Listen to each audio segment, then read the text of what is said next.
வணக்கம். கதையின் பெயர் தேடிக்கொண்டே இருப்பேன். அத்தியாயம் 37. எத்தனை முயன்றும் சௌதாமினிக்கு உறக்கம் வரவில்லை. பெருத்த பூகம்பத்திலே சரிந்து நொறுங்கிவிடும் கட்டிடங்களைப் போல நெஞ்சிலே பொங்கிக் கொண்டு எழுந்த ஆத்திரத்தில் உணர்வுகள் எல்லாம் பொடியாகிவிட்டது போன்ற கற்பனையில் படுக்கையினின்று பல முறை எழுந்து உட்கார்ந்தாள். ஷண்டாளா, இப்படிப்பட்ட துரோகம் செய்வியா? உன்னையே பூர்ணமாக நம்பிக்கொண்டிருந்தவளை ஏமாற்ற உனக்கு எப்படி மனம் வந்தது? இந்த பாவம் உன் கண்களை அவிக்கலையே, உன் உடம்பை தீயாக சுட்டிருக்கலையே. பங்களாவும் பதவியுமாய் மனைவியும் மகளுமாய் சுகமாக நீ வாழறியே, இது தெய்வத்துக்கே அடுக்காதே. ஐயோ! உள்ளம் ஓவென்று எழுப்பிய கூக்குரலில் மேனி பதற, கண்களில் நீர் பெருக, தனது இயலாமையை எண்ணி ஆத்திரமாக அரை சுவரில் தலையை மோதிக்கொள்ள வேண்டுமென்ற வேகத்தில் தலையணை மீது பலமாக ஓங்கி பல தடவை கைகளால் குத்தினாள். பற்களை கடித்துக்கொண்டு எழுந்து அறைக்குள் சுற்றி சுற்றி உலாவினாள். தலைமுடியை பிடித்துக்கொண்டு என்னென்னவோ தனக்குள்ளேயே பேசிக்கொண்டாள். பின்னர் படுக்கை மீது குப்புற விழுந்து படுத்துக்கொண்டு குமுறி அழுது கொண்டிருந்தாள். லேசாக கதவு தட்டப்படும் ஓசை கேட்டது. எழுந்து புடவை தலைப்பால் முகத்தை அவசரமாக துடைத்து கொண்டாள். அக்கா, காப்பி தயார் செய்துட்டேன், சாப்பிட வரீங்களா? ரிஷியின் அமைதியான குரல் எரியும் புண்மீது களிம்பை தடவுவது போல கேட்க மிக்க ஆறுதலாக இருந்தது. வந்துட்டேன் தம்பி. மூக்கை அடைத்த குரலில் கரகரத்து விட்டு குளியல் அறைக்குள் புகுந்து கொண்டாள். தலை முழுகிவிட்டு வேறு உடை உடுத்தி கொண்டு கண்ணாடி முன் வந்து நின்றாள். இமைகள் வீங்கி கண்கள் இடுங்கி மூக்கு தக்காளி போல் சிவந்து விட்டிருப்பதை கவனித்தாள். ஈரக்கூந்தலின் மீது முறுக்கி கொண்டிருந்த ஆடையை உருவி கையில் எடுத்துக்கொண்டு மெல்ல வெளியே வந்தாள். சாப்பாட்டறையில் ரிஷி அவளுக்காக காத்திருந்தான். உடம்புக்கு முடியலையா? காய்ச்சல் போல தோணுதே. காப்பியோட இந்த மாத்திரையை போட்டுக்கோங்க. தனது ஜோல்னா பையிலிருந்து ஒரு தலைவலி மாத்திரையை எடுத்து மேஜை மேல் வைத்தான். பகல் வேளைக்கு சமைக்க வேணாம், கொஞ்சம் பால் கஞ்சி ஏதாச்சும் சாப்பிட்டுட்டு ஓய்வாக படுத்துக்கோங்க. ராத்திரி சாப்பாட்டை ஹோட்டலில் இருந்து தருவிச்சுக்கலாம். அன்போடு கூறிவிட்டு பையை தோளில் மாட்டிக்கொண்டு கிளம்பினான். எதையுமே கிண்டி கிளறி மனம் புண்படும் வகையில் கேட்காமல் நாசுக்காக பேசத் தெரிந்த ரிஷி மீது அவளுக்கு இப்போது ஒரு நட்பும் பாசமும் ஏற்பட்டு விட்டிருந்தன. கருமேகத்தின் விளிம்பிலே வெள்ளி கோடிடும் வெளிச்சம் போல அவளது துன்ப வாழ்க்கையிலேயே வழிகாட்டி போல ஒரு பிடிப்பாக ரிஷி கிடைத்திருப்பது எத்தனை பெரிய பாக்கியம்! நன்றி உணர்வில் நெஞ்சு நிறைய அவன் பின்னால் வாசல் வரை நடந்தாள். தம்பி ரிஷி, லேசான தலைவலி, நொடியில் சரியாகிவிடும். கட்டாயம் பகல் சாப்பாட்டுக்கு வந்துடு. வெளியில் சாப்பிட்டு உடம்பை கெடுத்துக்காதே, பரிவுடன் சொன்னாள். ஒருவாறு தன் உணர்வுகளை கட்டுப்படுத்தி கொண்டு வீட்டு வேலைகளில் மூழ்கி போனாள். 15 ஆண்டுகளாக மறக்க முயன்ற அந்த பயங்கர நாளை நினைவுபடுத்தி விட்டிருந்த தனராசனின் பேச்சுக்கள் சிந்தனையை வியாபித்து கொண்டிருந்தன. அதை உதறிவிட அவள் எதையாவது செய்து கொண்டே இருக்க விரும்பினாள். சமையலை முடித்துவிட்டு சாப்பாட்டறைக்குள் வந்தாள். அந்த பெரிய கண்ணாடி அலமாரிக்குள் அடுக்கடுக்காக வைக்கப்பட்டிருந்த பீங்கான் தட்டுகள், கண்ணாடி டம்ளர்கள், சைனா டீ செட் எல்லாவற்றையும் எடுத்து மேஜை மீது வைத்தாள்.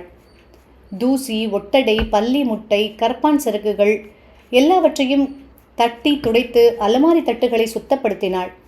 அத்தனை பீங்கான் சாமான்களையும் கழுவி நன்றாக துடைத்து மறுபடியும் கழுவி நன்றாக துடைத்து மறுபடி ஒழுங்காக தட்டுகளில் அடுக்கி வைத்தாள்.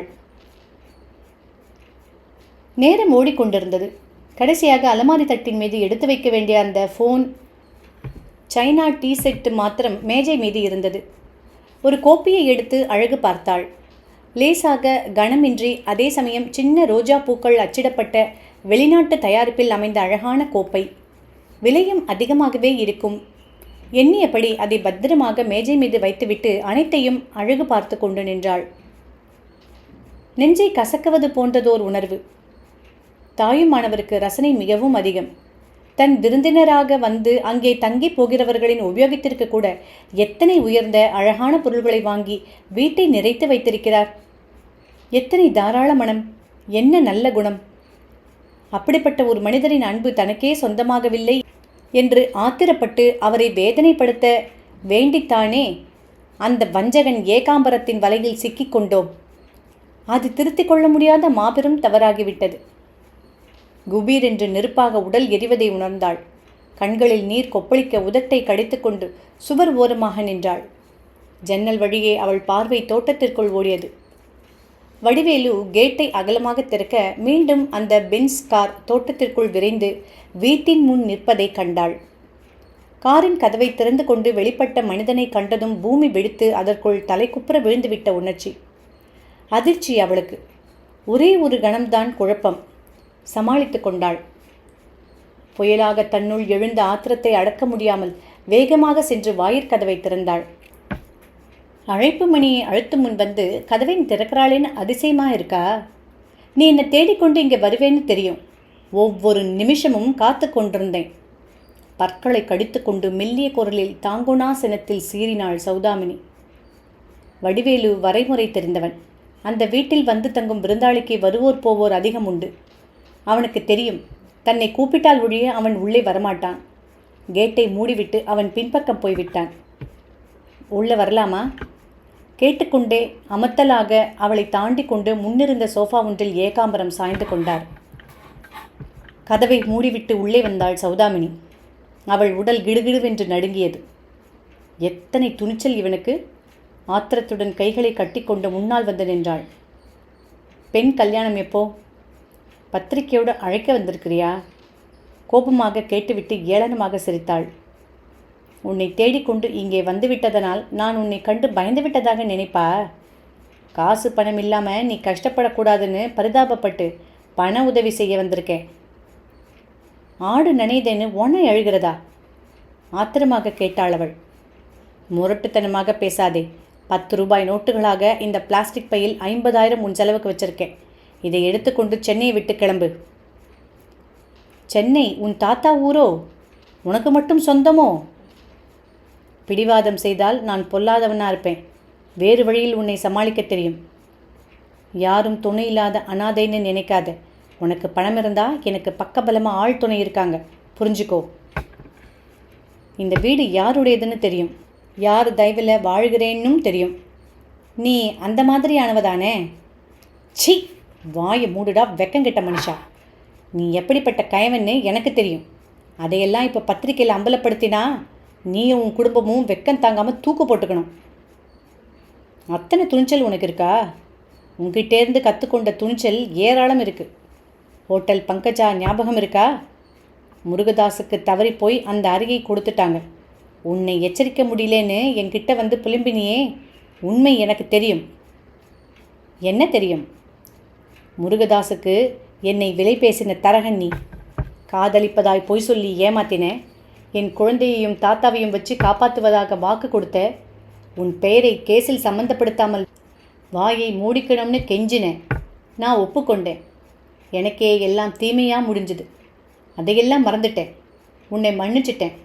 ஆனால் நீ செய்த ஒரு கேவலமான காரியத்தை மன்னிக்கவே மாட்டேன். பாவி, அநியாயமாக என்னை ஒரு கொலை வழக்கில் மாட்டி விட்டுட்டியே. இந்த பாவத்துக்கு பெரிய பத்தினி சபிக்கிற? உன்னைப்போல் அயோக்கியன் தங்கள் ஆசை தீர்ந்ததும் ஏமாந்த பெண்களை பார்த்து கேட்கும் முதல் கேள்வி இது. உன்கிட்ட ஏமாந்தது தவிர நான் செய்த தப்பு ஒரு கொலை, அது போதாதா? அயோக்கிய பதறே, நான் செய்யாத கொலை அது. அதை நிரூபிக்க சாட்சி இருக்கு, தெரிஞ்சுக்கோ. இந்த கதையை பூரா விவரமாக பத்திரிக்கையில் போட்டா உன் கௌரவம் என்னாகும் நினச்சிப்பார். உன்னை யார் நம்ப போகிறாங்க? வீண் மிரட்டல். சிலர் நம்பாமல் போகலாம், ஆனால் பலர் நம்புவாங்க. கல்யாண வீட்டில் என்னால் குழப்பம் உண்டாக்க முடியும், மறக்காத. உன் மாஜி காதலன் தாய்மானவன் பக்கபலமாக இருக்கான்ற துணிச்சலில் என்னை பயமுறுத்துற. தாயுமானவர் என் மாஜி காதலன், ஒத்துக்கிறேன். இளமை பருவத்தில் என் மனத்தை கவர்ந்த உண்மையான அன்பு கொண்டு பண்பான மனிதர்னு அவரை பற்றி பெருமைப்படுறேன். ஆனால் உன்னை போல ஒரு அயோக்கியனை விரும்பி அழிஞ்சு போனேனே, அதை நினைச்சு அவமானப்படுறேன். எனக்கு நேர்ந்த இந்த கொடுமை உன் மகளுக்கு ஏற்பட்டிருந்தால் யோசிச்சுப்பார்.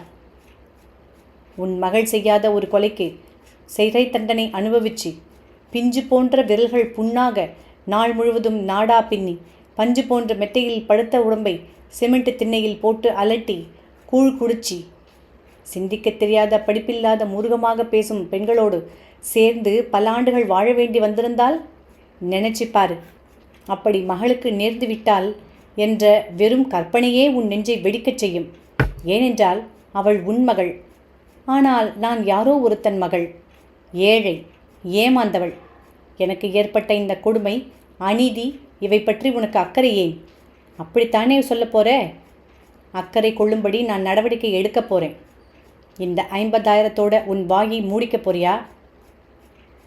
என்ன செய்திடுவ? உனக்கு இனியும் நான் கட்டுப்படுவேன்னு நினைக்கிறியா? கேடுகட்ட முட்டாள், உன் பாவப்பட்ட பணம் எனக்கு வேண்டாம், எடுத்துக்கோ. லஞ்சம் கொடுத்து என் உணர்வுகளுக்கு தடை போட நீ யார்? பிளாஸ்டிக் பையை மேஜை நின்று எடுத்து ஆங்காரமாக அவன் முகத்தில் வீசினாள். விடுக்கென்று எழுந்த ஏகாம்பரம் முகம் சிவக்க, கண்களில் கோபம் கொப்பளிக்க அவளை வெறித்தார். நீ அத்துமீறி நடக்கிற, அவதிப்பட போற. பற்களை கடித்தார் ஆத்திரத்துடன். போயிடு, மரியாதையா போயிடு. இல்லாட்டா அப்போ செய்யாத கொலையை இப்போ செஞ்சிடுவேன். நான் எதுக்கும் துணிஞ்சவ. அயோக்கிய பதரே, போயிடு, கெட் அவுட். பேய் பிடித்தவள் போல கூவிக்கொண்டு மேஜை மேலிருந்த கோப்பைகளையும் சாசர்களையும் எடுத்து வேகமாக அவர் மேல் வீசினாள். தேநீர் கெட்டிலை தூக்கி கொண்டு வெறி பிடித்தவள் போல நெருங்கிய அவள் முன் நிற்க அஞ்சி முகம் வெளுத்து ஏகாம்பரம் வேகமாக கதவை திறந்து கொண்டு வெளியே சென்று காரில் ஏறிக்கொண்டார். வெட்கம் கெட்டவன் வந்துட்டாம் பேரம் பேச. ஆவேசத்தை அடக்க மாட்டாமல் கையில் இருந்த கெட்டிலை ஓங்கி தரை மீது போட்டு உழைத்தாள் சௌதாமினி. ஏகாம்பரத்தின் பென்ஸை கண்டதுமே சாலையில் ஒரு புறம் ரிஷி தயங்கி நின்று விட்டான். கார் தோட்டத்தை தாண்டி வெளியேறிய பின் மெல்ல கேட்டை சாத்தி கொண்டு வந்தான். வீட்டு வாயில் கதவு திறந்து கிடந்தது. சாப்பாட்டறையில் அவன் கண்ட காட்சியின் பொருள் பூரணமாக அவனுக்கு விளங்கிவிட்டது. பிரமித்து விட்டவள் போல தரையை பார்த்து கொண்டு நின்ற சௌதாமினி நிமிர்ந்தாள். அவள் கண்களில் நீர் கோடிட்டிருந்தது. தம்பி ரிஷி, தவறிப்போய் இந்த நல்ல டீசெட்டை உழைச்சிட்டேன். இதன் விலையையும் நீ என் கணக்கில் எழுதிக்கோ, பின்னாடி சேர்த்து கொடுத்துடுறேன் சொல்லிவிட்டு நிற்க பிடிக்காமல் தன் அறைக்குள் மறைந்து விட்டாள். அவள் விம்மி அழும் ஒலி வெகுநேரம் கேட்டுக்கொண்டிருந்தது. இதோடு 37ஆம் அத்தியாயம் முடிவுற்றது.